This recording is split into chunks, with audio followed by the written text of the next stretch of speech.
अस्सलाम वालेकुम दोस्तों, स्पोर्ट्स हब उर्दू में खुश आमदीद।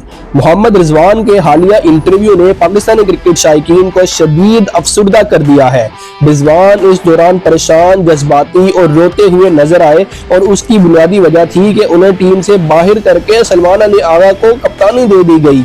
ये वही पाकिस्तान है जहां नालायक अफराद को अहम तरीन ओहदों पर बिठाया जाता है और ये किसी और मुल्क में देखने को नहीं मिलता।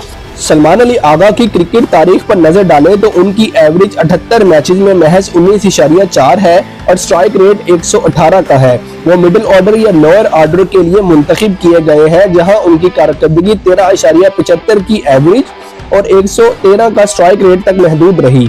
ऐसे खिलाड़ी को कप्तान बनाना यकीनन एक नाकाबिल यकीन फैसला है।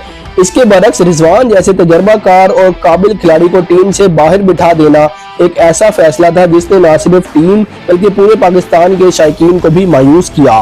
सलमान अली आगा ने तीनों मैचेस में नाकिस कारकर्दगी दिखाई और आज के मैच में 9 बॉल्स पर सिर्फ 1 रन बनाया, यानी उनका स्ट्राइक रेट 10 रहा।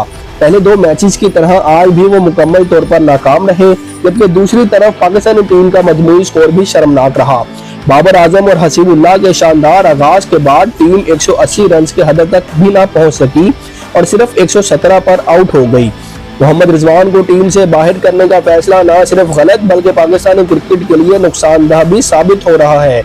उनके जज्बाती इंटरव्यू ने उनके दर्द और टीम मैनेजमेंट के नाकिस फैसलों को अया कर दिया है।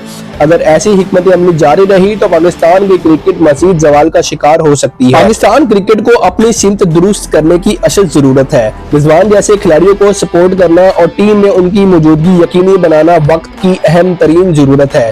सलमान अली आगा की क़यादत पर नजरसानी करनी चाहिए, वरना जवाल की घड़ियां और मजीद बढ़ सकती हैं। दोस्तों, वीडियो अच्छी लगी हो तो वीडियो को लाइक करके चैनल को सब्सक्राइब लाजमी कर दें।